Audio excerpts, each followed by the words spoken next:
Muchos dicen que el principal aporte a la cultura mundial de los Estados Unidos es el jazz. La población afroamericana mezcló su sentido del ritmo con las armonías provenientes de Europa y crearon este nuevo lenguaje.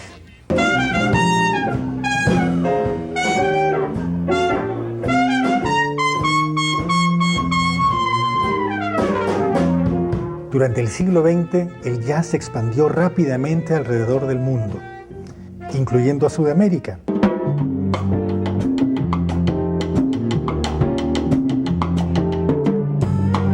En el Perú, por ejemplo, las armonías del jazz se pueden escuchar en muchos valses de la llamada Guardia Vieja.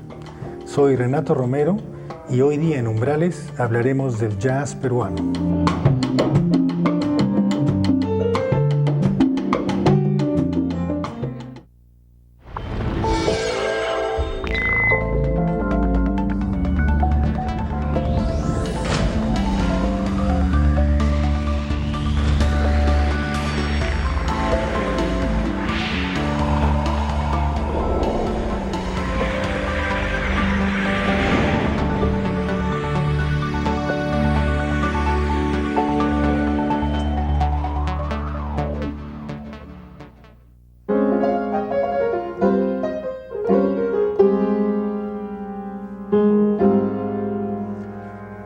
La improvisación es la parte más importante para un músico de jazz, pero para llegar a ella hay que basarse en una estructura.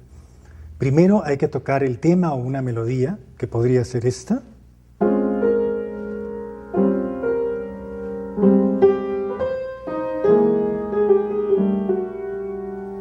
Y luego, sobre la base de esa armonía, uno crea una melodía totalmente diferente y de carácter muy libre.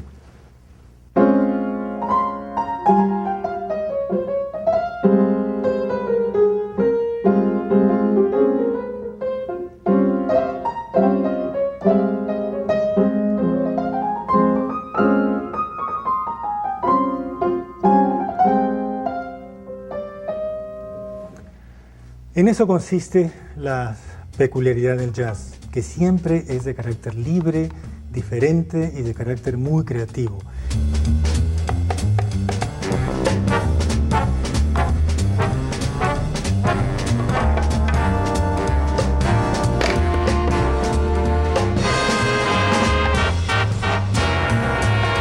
Estamos con Carlos Espinosa, uno de los mejores saxofonistas de jazz en el Perú. Hay una gran cantidad de público que escucha otros géneros que quizás no se da cuenta que está escuchando jazz y no lo reconoce porque el jazz es ya universal, como tú nos lo recordabas, es un lenguaje que es utilizado en una infinidad de estilos musicales. ¿Cómo es que se mete el jazz, por así decirlo, en otros géneros? En los años 50 fue uno de los picos más o menos donde el jazz está bien, con alto nivel de prestigio. Y en esa época ha aparecido en muchas músicas de películas, por ejemplo.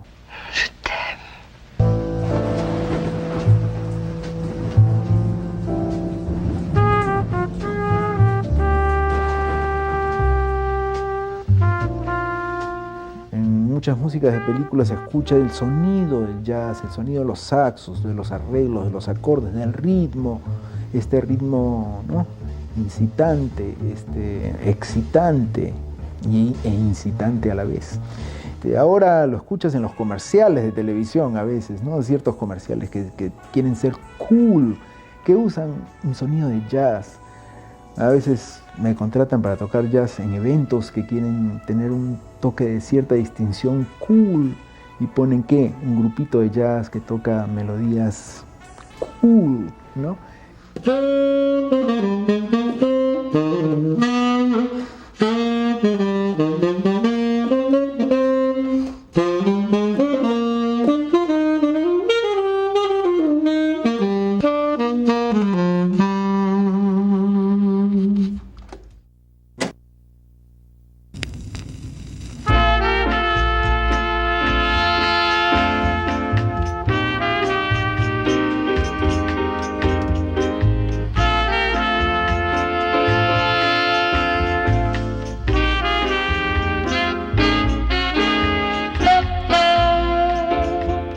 podemos rastrear los orígenes del jazz peruano a los años 60, en que Jaime Delgado Aparicio remeció la escena del jazz en Lima, grabando varios discos y formando grupos y orquestas de jazz.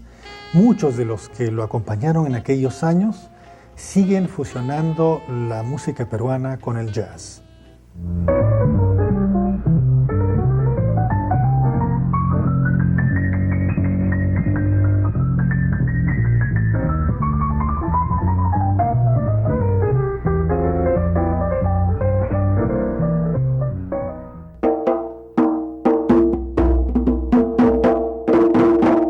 Estamos con el gran músico peruano Manongo Mujica, uno de los principales protagonistas del movimiento del jazz en el Perú.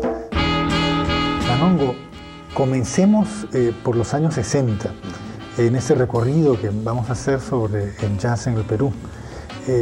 Jaime Delgado Aparicio fue uno de los principales motores del jazz en esa época. ¿Tienes algún recuerdo de la década de los 60? Sí, yo recuerdo que iba de chico a escucharlo tocar en el Municipal. Él tenía un trío con Conrado Cultrera en contrabajo y Kalle Englund en la batería, que era un baterista muy fino.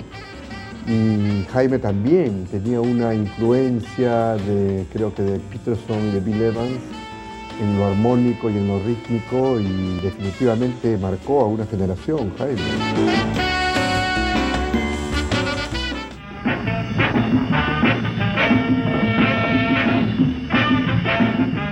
Kiko Ledgard, productor de la película El Embajador y yo, no dudó en elegir a Jaime Delgado Aparicio para la composición de la música incidental. Aquí, un fragmento de este film de fines de los años 60, que nos muestra la Lima de aquella época.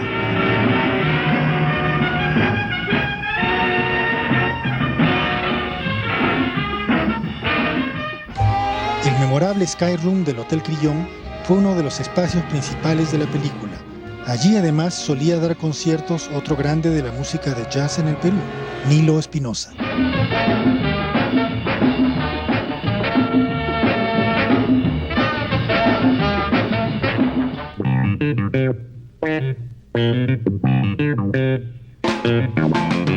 Estamos con Nilo Espinosa, el gran músico peruano que ha sido uno de los más importantes promotores del jazz en el Perú. Recuerdo que Jaime Delgado Aparicio fue una fuerza importante en esos tiempos. Claro, Jaime era, creo, el único músico de jazz que había en el Perú, realmente que había estudiado, ¿no? Y todos los que nos gustaba, que tocábamos en su orquesta, estábamos detrás de él para ver qué podíamos aprender. Yo logré tener unas pocas clases con él, pero una persona muy ocupada, muy especial, era difícil, ¿no?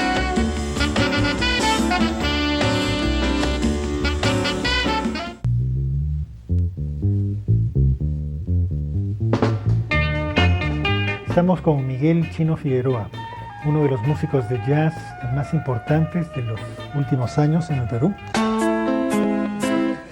¿Cómo fueron tus inicios en el jazz? Bueno, yo termino apareciendo en esta era de los 70.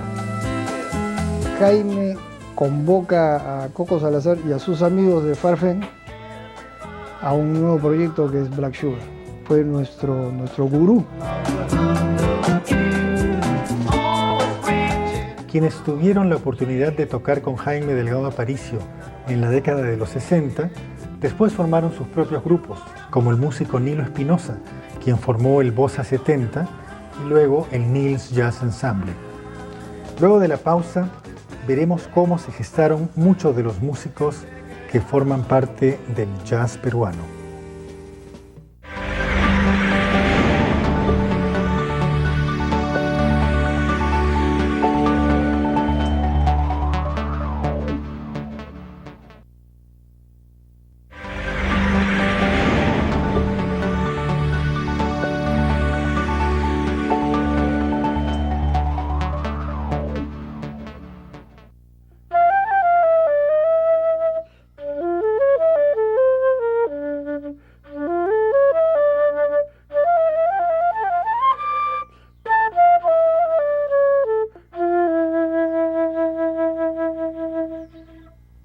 ¿Tu instrumento principal es el saxofón o la flauta? Acá está mi adorado saxofón. Y la flauta.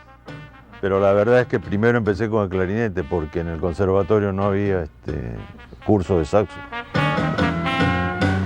Precisamente mis líos con el maestro era porque no quería que tocara saxo, porque el clarinete era muy especial con la embocadura, ¿no?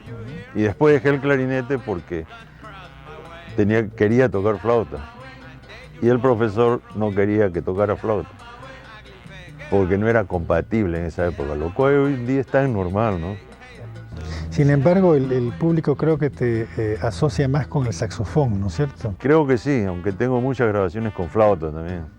Nilo, ¿y tu primera propuesta musical dentro de un grupo ya formado, cuál fue? Uno se llamaba el Bossa 70, otro el Neil Jazz Ensemble, que una vez era un big band, otra vez era un quinteto. El Bossa 70, como su nombre lo dice, se funda casi cuando está llegando la década del 70, ¿no? Se fundó con la idea de tocar no solamente bossa, ¿no? Sino lo que podríamos decir música que nos llevara a crear algo, ¿no? Y obviamente fue, creo que el grupo que más ayudó a difundir el jazz a través del bossa nova.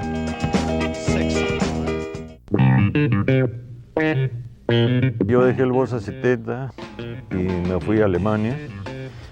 Y después de 4 años regresé y formé el Neil Jazz Ensemble. Y nuestra base de operaciones era el Lima Sheraton Hotel, el restaurante Coricancha, que también traía shows de Estados Unidos. Y hacíamos nuestros conciertos, pero era nuestra base de operaciones que nos permitía tener el grupo armado y ensamblado.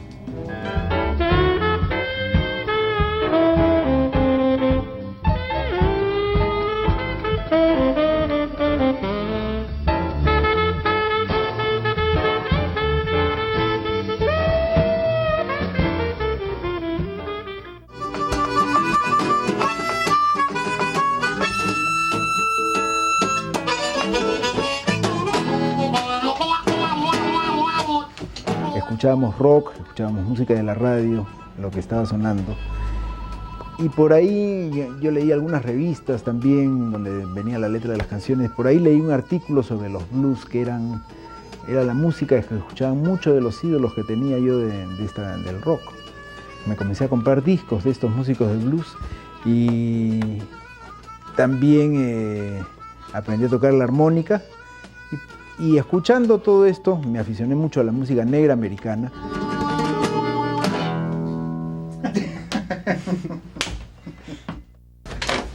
Un amigo me trajo un disco de jazz y yo me volví loco, porque lo que antes los guitarristas de rock blues, que a mí me apasionaban y parecían virtuosos en su instrumento, quedaban pues pequeños al lado de la calidad interpretativa y técnica y expresiva de músicos de jazz como Oscar Peterson, Charlie Parker.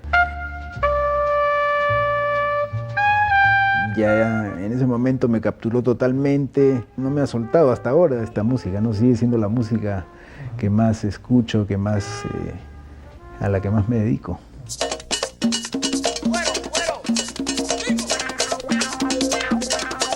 Este proyecto con Black Sugar duró ¿cuánto tiempo? Hicimos un grupo básicamente artístico porque la dirección era hacer música propia, donde yo tenía también algunos temas ya compuestos, pero con el correr del tiempo pues todo el mundo empezó a crecer, algunos ya necesitaban obviamente más ingresos, entonces se distrajo la cuestión artística. Y Black Sugar pasó a ser ya al final como una orquesta de baile, ¿no?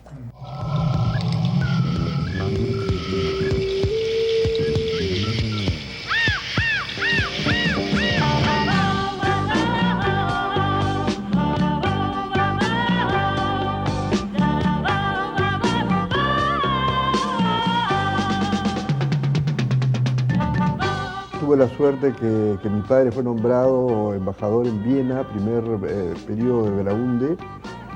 Y Viena pues es una ciudad muy musical, tanto en lo clásico como en el jazz. En esa época Había un pianista vienés, Friedrich Gulda, que era especialista en Mozart.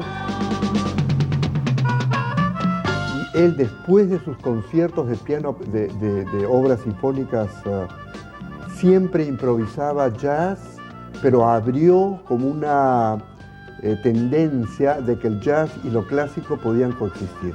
Ahí empecé mis primeras experiencias.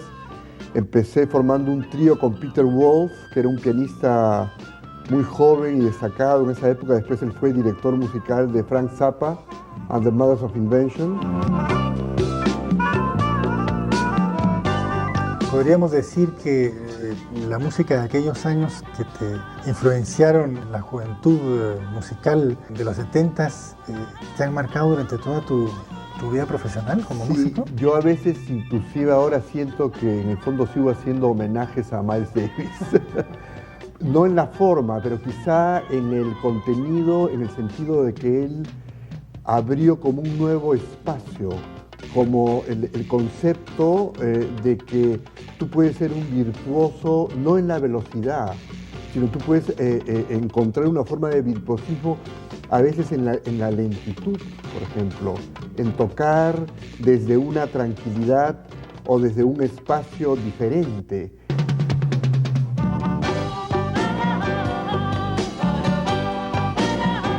¿Y cuándo fue que regresas al Perú? Regreso al Perú en el 73, muere mi padre, empiezo a viajar por el Perú, descubro lo que yo denominé el paisaje sonoro, empiezo un poco a escuchar el paisaje peruano, a hacer grabaciones de los sonidos naturales del Perú, y de ahí conozco a Chocolate Argendones, que me introduce en todo el mundo de la rítmica afroperuana, me lleva al Carmen, me lleva a Chincha, me introduce a la familia Bayumbrosio, a Amador, a sus hijos. De ahí nace el primer Perú Jazz, que la formación original era Enrique Luna en el bajo, Jean-Pierre Mañé en saxo, Chocolate Argendones en percusión y yo en batería. Y entonces Perú Jazz empieza con la pregunta de cómo hacer un jazz que suene a Perú.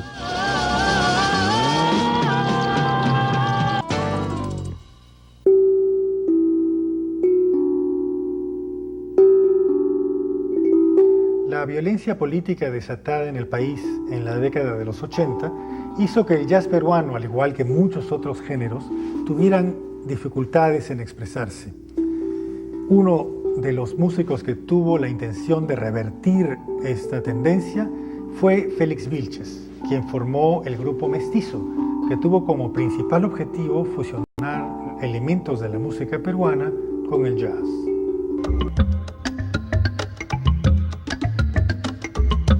A fines de los 80, el grupo Perú Jazz, fundado por Manongo Mujica, se encargó de consolidar la idea de que era posible mezclar la música peruana con el jazz. A pesar de la desaparición de Chocolate Argendones, el célebre cajonero, el grupo sigue vigente.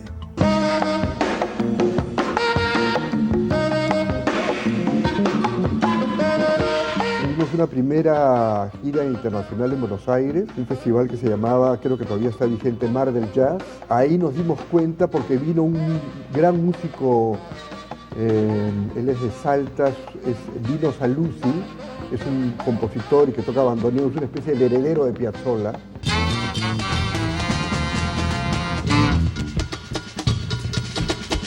¿Sabes lo que me toca de Perú Jazz? Me dijo que hay cajón.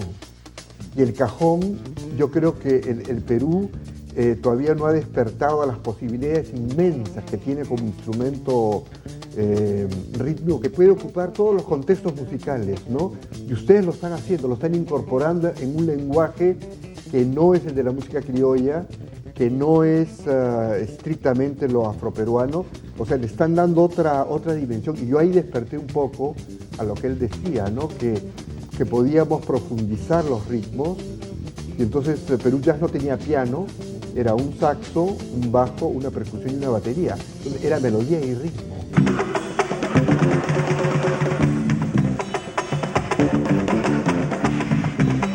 La influencia de lo afroperuano debe haber tenido una importancia especial por el cajón.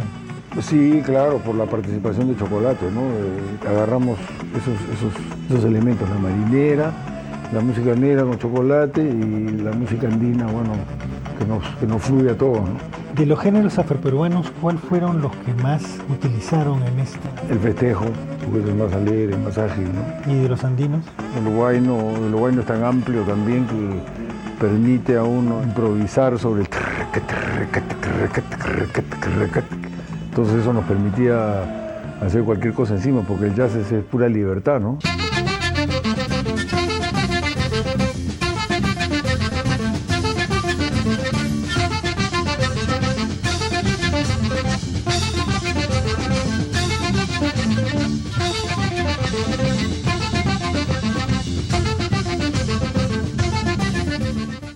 Negra mula negra negra, color de tu maire. Negra mula negra no me haga a mí un desaire. A principios de los 90, el proyecto de los Hijos del Sol reunió a los más distinguidos jazzistas peruanos. Si usted mira un ratito a través de la ventana, Alex Acuña, Jean-Pierre Magné, los hermanos Estañaro, Miguel Chino Figueroa y Eva Young estuvieron entre quienes participaron de estas presentaciones. Los Hijos del Sol causaron un gran impacto entre los aficionados.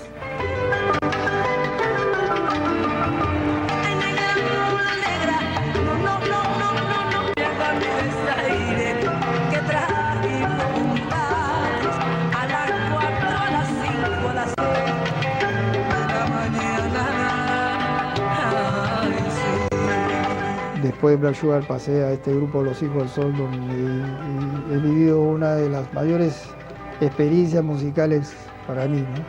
Me dio la oportunidad de hacer un tema que se llama Iquitos, hice algunos arreglos dentro del grupo de temas de Chabuca y con la voz pues incomparable de Eva que hizo toda esta magia, ¿no?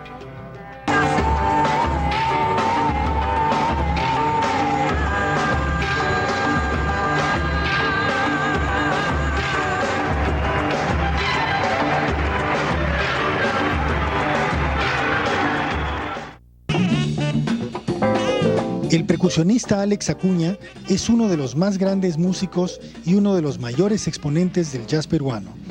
A principios de los 60s se unió a la banda de Pérez Prado y luego, en los 70s, se estableció en los Estados Unidos, donde se incorporó al grupo de jazz Weather Report, para luego alternar con los músicos y conjuntos más importantes del mundo.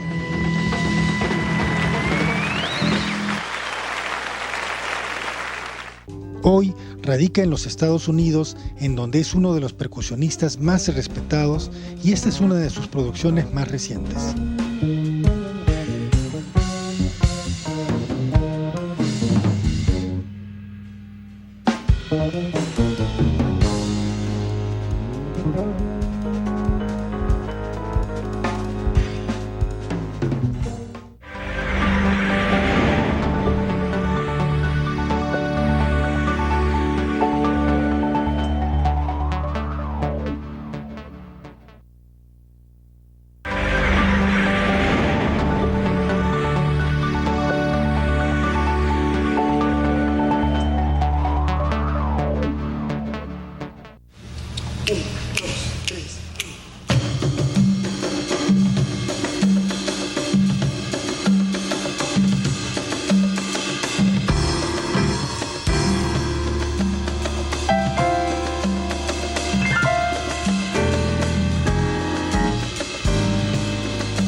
La experiencia de un disco antes de Guairuro que se llama Chilcano, invitación de Richie Celon, y me dijo, pero tiene que tener un corte peruano porque no vas a venir a hacer blues a Estados Unidos.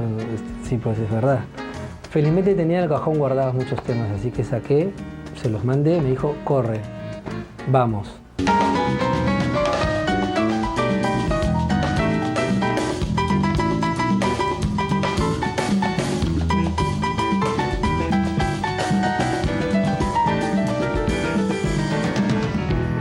a cuál de las vertientes le ves más futuro en el sentido de poder lograr una versión más acabada, más lograda o de mayor impacto? ¿Dentro del jazz? Sí, dentro de lo que podría llamarse un jazz peruano. Bueno, yo creo que es claro que la propuesta a lo afro ya está como que tomando un cuerpo.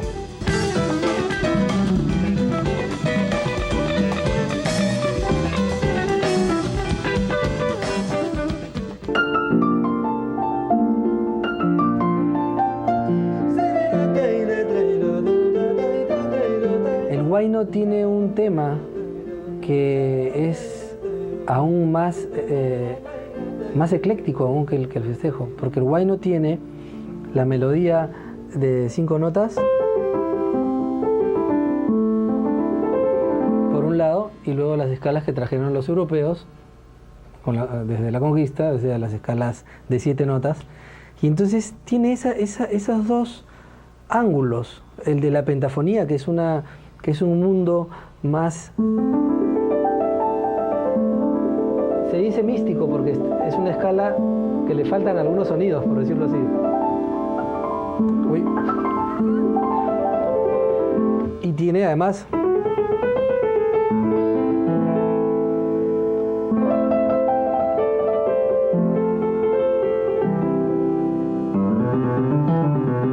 Ayacucho, ¿no? Entonces, llevar esto al jazz sería un poco más complejo porque tenemos una melodía que si queremos que suene bien autóctona, no hay muchas cosas que se puedan hacer armónicamente. Creo que hay que trabajar un poco más.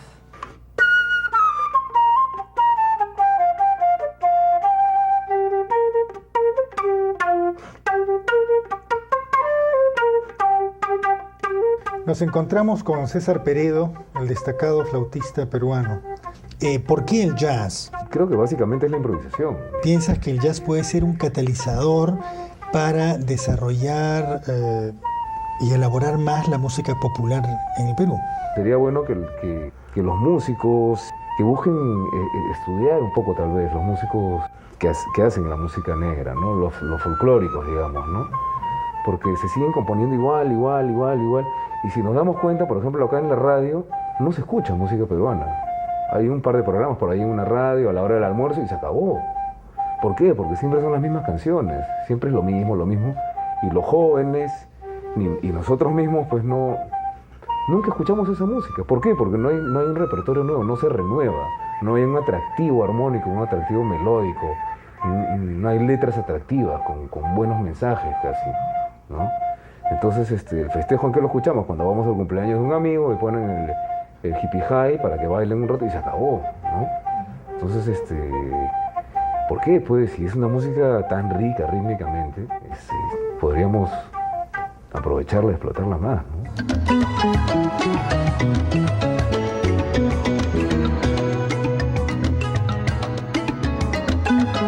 Estamos con Hugo Alcázar, uno de los principales músicos percusionistas del Perú en los últimos años. Cuéntanos cómo te acercaste al jazz por primera vez. Cuando en el conservatorio una vez se inició un taller de jazz, de improvisación de jazz por primera vez en la historia, que lo realizó Martin Joseph, un inglés. Fue un momento en el cual yo sentía que podía yo aportar más que solamente leer una partitura, ¿no?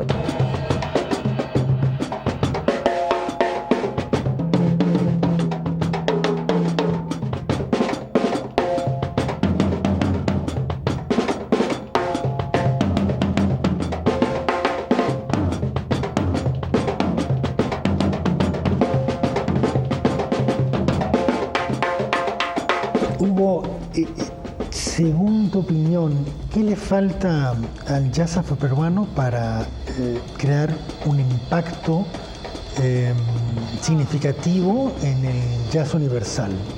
Lo que le falta al jazz peruano es probablemente más producciones, ¿no? Más producciones discográficas, ¿no? Más inversión en los músicos peruanos mismos de encontrar sonoridades, ¿no? Y 1, 2, 3, 4. Normalmente sería así, ¿no? 1, 2, 3, 4. 1, 2, 3, 4.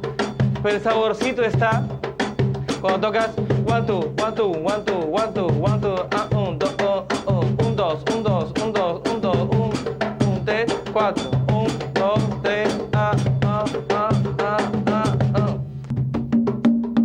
También me parece que también una parte falta en que todos los músicos también tengan esa parte de investigación, ¿no? O sea, de arriesgar por algo, ¿no? Por ejemplo, yo me acuerdo que trabajaba en el ambiente musical con todo el mundo, tratando de todo, ¿no? Porque yo pasó por todos los estilos musicales y había tocado, no sé, en forma versátil, como le llaman, ¿no?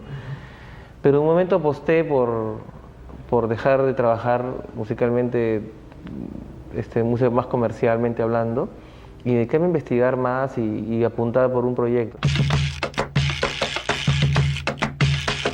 Entonces yo dije, no, ya ahora quiero...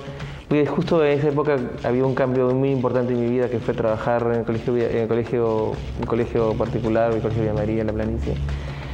Y a la vez también dedicarme a la Orquesta Juvenil de Música Nueva. Entonces eran dos ambientes que me tenían un poco vinculado a la docencia, ¿no? ¿Te das cuenta, no? Entonces dije, y esto económicamente me tenía tranquilo.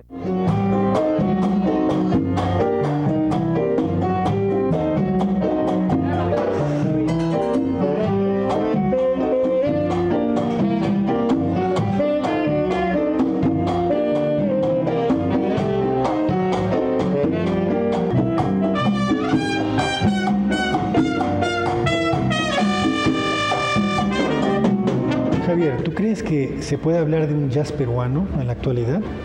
Sí, yo creo que se puede hablar de un jazz peruano porque desde el momento que hay gente joven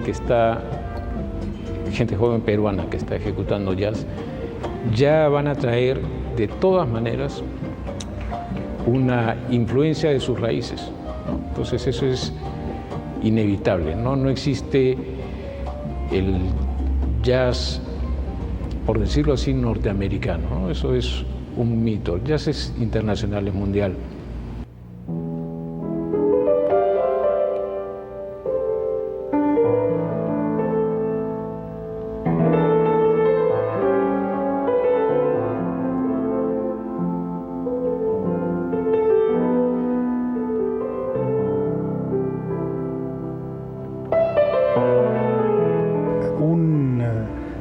Colega músico nuestro nos decía que si uno le pone una armonía jazzística a un tema, a una melodía andina, como que lo andino perdía su esencia. ¿Tú estás de acuerdo con eso o no?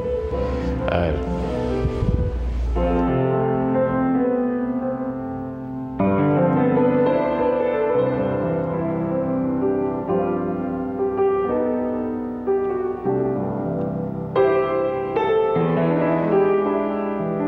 ¿Dirías entonces, Javier, que las estructuras musicales afroperuanas están más cerca del jazz que las estructuras musicales andinas? En general, sí. La música andina está absolutamente vinculada al baile, por ejemplo. Hay alguna música que es estructuralmente instrumental y tiene una función diferente que la del baile, pero inclusive es discutible que estas otras músicas que te digo sean enteramente andinas, ¿no? O sea, por ejemplo, cuando hablamos del yarabí, donde hay mucha improvisación, es muy, muy expresivo. Entonces, en ese sentido, también se acerca a una forma de pensar en el jazz, porque en el jazz eso es también esencial, el sentido de expresar, ¿no? O sea, de expresar poéticamente y no formulaicamente.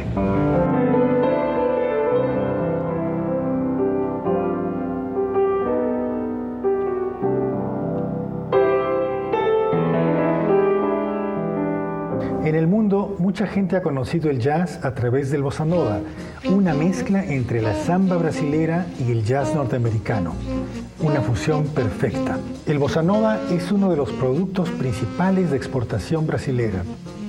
¿Lograremos algo así en el Perú?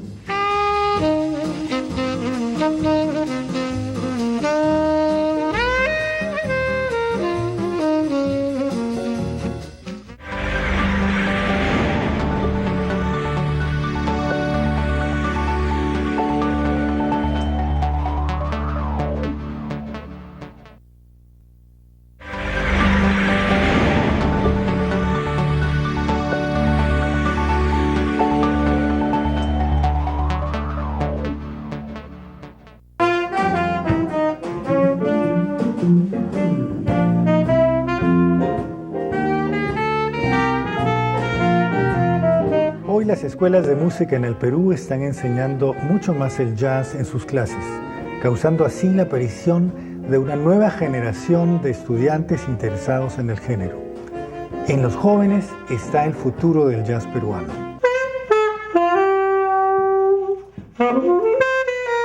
Estamos con Carolina Arauz, músico, saxofonista, directora de orquesta, una de las principales figuras del jazz en el Perú. ¿El ser mujer te hizo las cosas más difíciles o más fáciles en el mundo del jazz, que es en el que te desenvuelves más? Es difícil y fácil, ¿no? Más fácil porque la gente te presta atención, porque no eres uno más, eres una mujer entre un montón de hombres que se dedican a la música, ¿no? Más difícil porque hay más prejuicios. Cuando yo empecé a dirigir la Big Band acá en Lima, todos los chicos me miraban así como, ¿y esta pitupita de dónde ha salido? Pues, ¿no? O sea, ¿qué me va a enseñar ella, ¿no? ¿Cómo veían tus amigas, por ejemplo, tu gusto por el jazz? ¿Lo compartían, no lo compartían, lo entendían? No, nada. Es un género que requiere un poco de trabajo. O sea, no es un género que de pronto escuches y lo entiendas. Para mí el jazz ha sido todo un viaje. Me metí a escuchar un disco y de pronto vas comprendiendo, y la primera vez que escuché a John Coltrane no entendía nada de lo que estaba tocando, pero ahora sí lo entiendo, es un lenguaje, ¿no?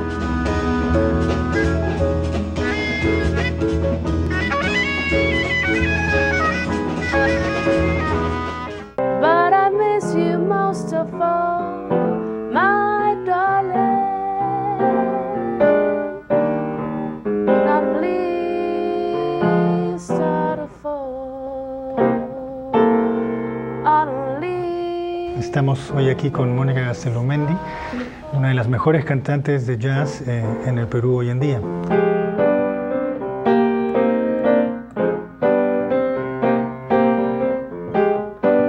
Pero ¿cómo ves tú el panorama del jazz en el Perú? ¿Crees que se puede hablar de un jazz peruano, por ejemplo? Entre tu casa y mi casa será el calor que nos abraza. Me rehúso un poco a empezar en el jazz peruano y en el jazz americano y en el jazz israelí, porque es una música de fusión. El jazz me da mucha libertad. Desde chica yo me acuerdo que aprendí una canción y algo le variaba, ¿no? No lo hacía igual, no trataba de imitar a la cantante. Se mezclan distintas venas musicales en el jazz, ¿no? Pero sí, definitivamente en lo que respecta al Perú y al país, hoy en día creo que no se concibe escuchar algún concierto de jazz en donde no haya un elemento peruano, ¿no? Es parte de lo que ya hacemos acá y se viene haciendo desde hace años, ¿no? Yo creo que cuando recién regresé a Lima, empecé a incursionar un poco en este tema de la fusión y en verdad me di cuenta que era algo que se hacía desde siempre, ¿no?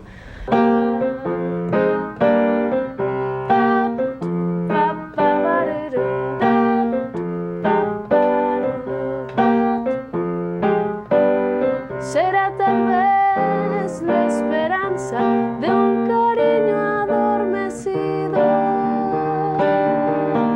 Yo sabré reír, yo sabré llorar, yo sabré entregarte mi cariño, negra, negra que te quiero, negra presuntuosa, que me estoy muriendo, dame vida de tu boca, negra, negra que te quiero, negra presuntuosa, que me estoy muriendo, vida de tu boca.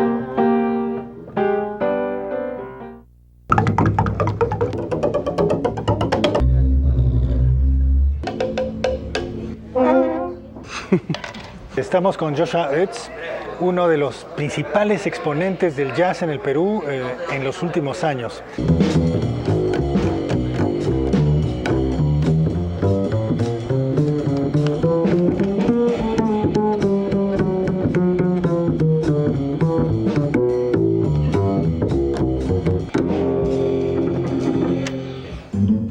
¿Opinarías que se puede hablar de un jazz peruano, de un jazz que se ha peruanizado un poco a través de las diferentes propuestas de algunos músicos locales?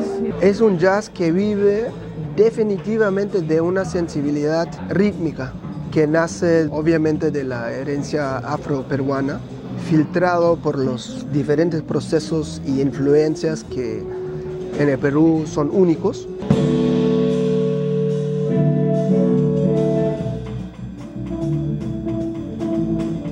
Para mencionar un nombre es Hugo Alcázar. Lo que hace Hugo en la batería es una investigación profunda de las raíces y combinar eso con el nuevo instrumentario de la batería.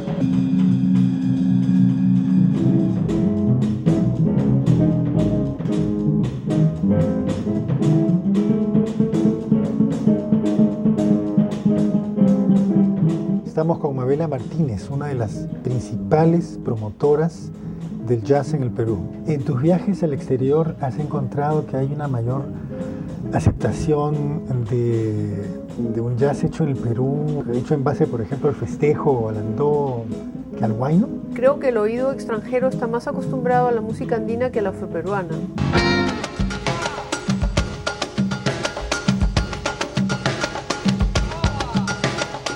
Pero la afroperuana ha escalado rápidamente. Susana Baca es un ejemplo de ella.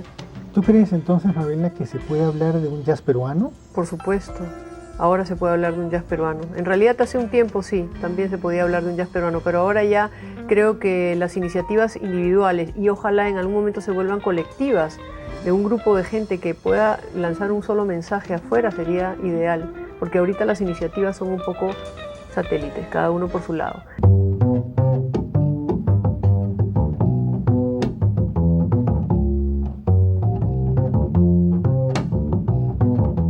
Estamos con Noel Marambio, un joven bajista peruano que es uno de los más importantes instrumentistas de jazz en el Perú.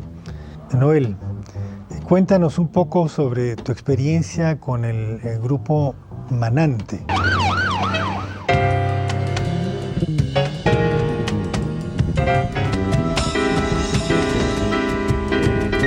Este trío lo que hace es una fusión en la que todas estas composiciones que son propias se van mezclando en la improvisación y en la interacción, ¿no?, entre los tres.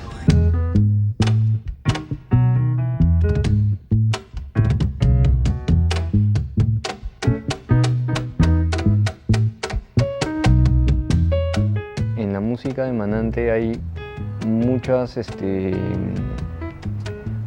de los estilos de la música peruana, o sea, no solamente en la música afroperuana, ¿no?, en las que tenemos desde festejo, landó, panalivio, zamacueca, etc., sino que también hay canciones que tienen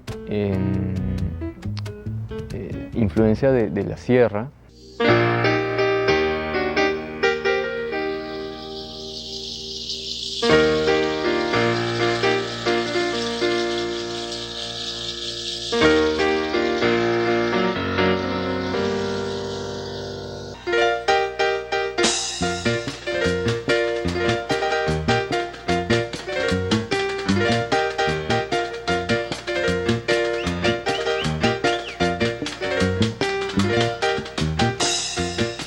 Y ahora también de la selva, con ritmos que son más, bueno, que ahora están más de moda también, ¿no?, con la cumbia.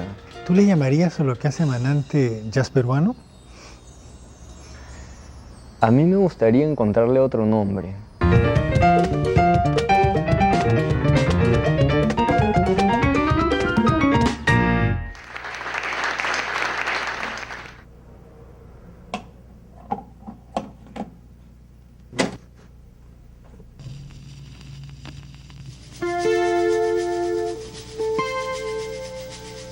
Hasta hoy, el jazz peruano ha consistido en dos tipos de propuestas.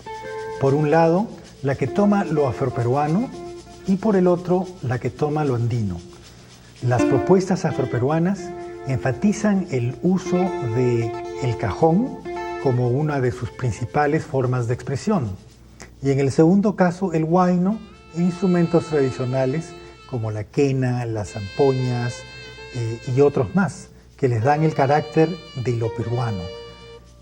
Ambas propuestas generalmente han caminado por caminos diferentes, pero alguna de ellas va a llegar a un punto y a un nivel tal que probablemente cause un impacto mundial de consecuencias muy positivas para nuestros músicos y nuestra música nacional.